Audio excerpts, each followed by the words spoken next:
down the field. She makes a pass. She shoots. It goes right through the goalie's hand. Score! The crowd goes wild.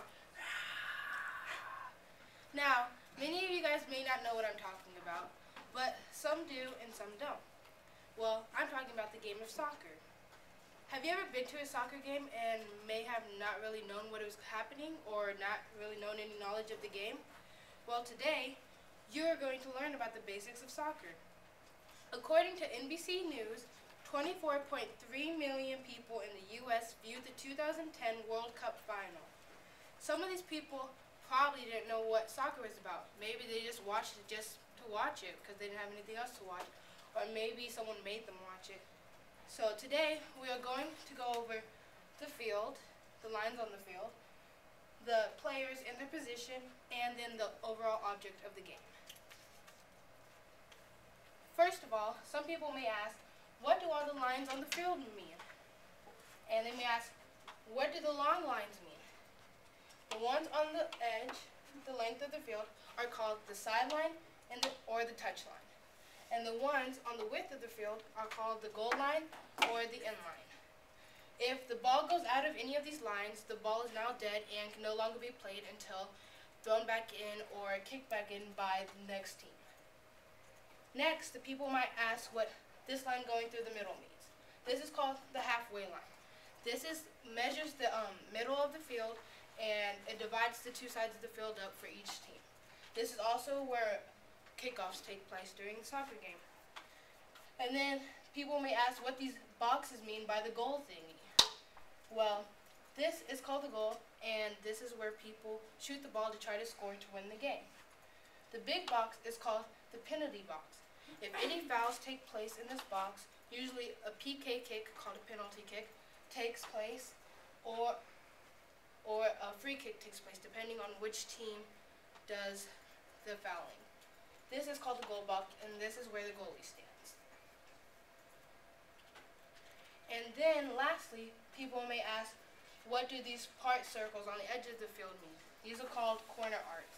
This is where the corner kicks take place when the ball is kicked out of bounds. Next, we're going to talk about the position of the players.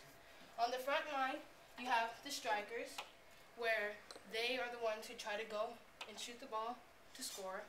Then you have the wings, the left and the right wing, which they're also midfielders, but they can go up and play offense, or they can come back and play defense. And then you have the center midfielders, who also play offense and defense. When they play offense, they're trying to score, and when they play defense, they're trying to keep the other team from scoring. Then you have your defenders.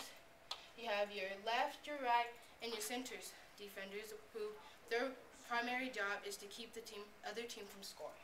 And then lastly, you have your last line of defense, and that's the goalie. And that's the person who saves the ball from going in the goal when the other team is trying to score. Lastly, we're going to talk about the objective of the game. First of all, the objective of the game is try to end the game with the most points scored. You want to try to score against the other team, but you want to try to keep the other team from scoring on you. For this game, there are 11 players on each side, so 22 total, which includes the goalies. There are 2 halves, and depending on the time length of these, it depends on what division of soccer you play. For example, Lady Dog Varsity Soccer, we play 40 minutes, 2 40-minute halves, and a 10-minute halftime. Each goal is worth 1 point, and there are such things like fouls, like handballs. And a handball is when the ball comes up and hits another player in the hand. For example, if a ball is kicked up and I was to whack it with my hand, that would be considered a handball. And then there are also other fouls called offsides. And offsides is when a player is in offside position if he or she is closer to the goal line than both the ball and the second to last defender, but only if he is in the opposing half of the field, which is according to aboutsports.com. Also, throw-ins.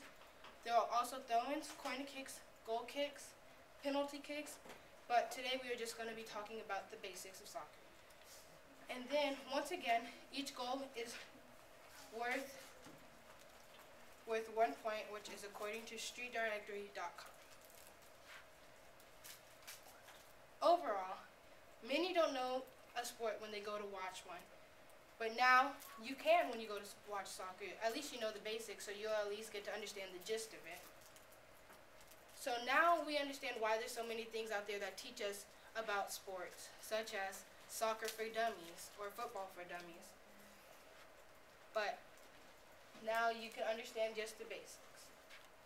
Soccer is more than just kickball, and now with this basic knowledge, the audience will be able to follow along and know what's happening. Within this speech, at least 10 or more people have learned the basics of soccer and now can become true fans and appreciate the game. As a quote by Anonymous says, "Being a true fan isn't being there from the beginning. It's being there until the end."